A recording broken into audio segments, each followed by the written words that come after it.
오늘 아침 나온 증권사들의 데일리 리포트 정리하겠습니다. 먼저 헤드라인부터 확인해 보시죠.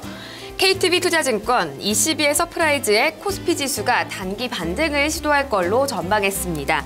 22의 자산 매입 규모를 보자면은 빅 서프라이즈였다고 설명을 했는데요.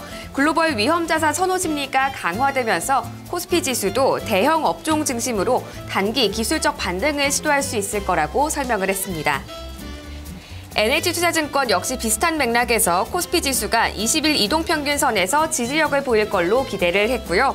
이어서 한국투자증권은 글로벌 유동성 기대로 주요 이머징 증시가 강세를 보이고 있다고 분석을 했습니다.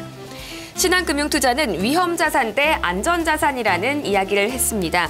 최근 달러나 스위스 프랑, 금 같은 안전자산의 가격이 급등을 하고 있는데요.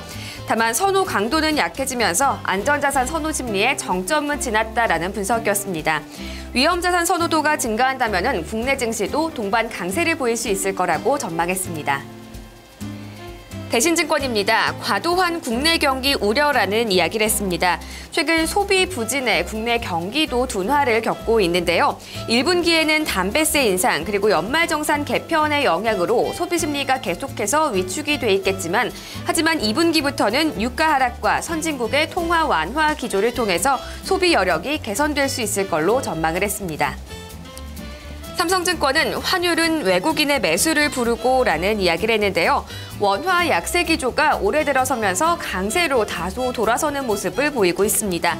외국인 매수에 유리한 환율로 봤을 때에는 단기적으로 코스피가 코스닥보다 선전할 수 있다고 설명을 했습니다. 하나대투증권은 러시아의 경기를 점검했습니다. 지난 2번의 위기와 비교를 해봤는데요.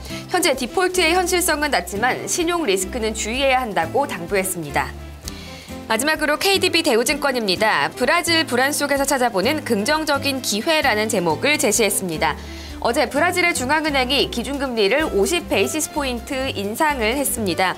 브라질 채권 투자의 매력도가 이전보다 높아졌지만 하반기 변동성 확대 가능성은 유의해야 한다고 지적했습니다. 이어서 신규 추천 종목입니다. NH투자증권이 SK텔레콤과 풍산을, 그리고 삼성증권은 대상을 새롭게 추천했습니다. SK텔레콤은 이 무선 사업의 업황 개선 그리고 사물 인터넷 같은 신성장 동력이 부각되고 있는데요. 주주 친화적인 배당 정책으로 주가의 추가 레벨업까지 기대해 볼 수 있다는 설명이었습니다. 다만 LTE 시장이 성숙기에 진입하고 단통법과 같은 규제 불확실성이 존재하는 리스크도 있다고 설명을 했습니다. 대상도 자세한 내용 보겠습니다.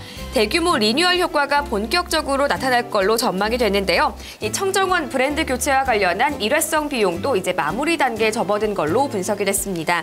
올해 같은 경우에는 곡물 가격의 하향 안정, 그리고 단기 환율 부담 완화로 수익성이 개선될 수 있을 걸로 전망됐습니다. 오늘 추천 제외 종목으로는 삼성증권이 휴비츠를 제시했습니다. 중소형 헬스케어 업종의 탄력이 둔화되고 있는 점을 그 원인으로 제시했습니다. 지금까지 증권사들의 데일리 리포트 정리해봤습니다.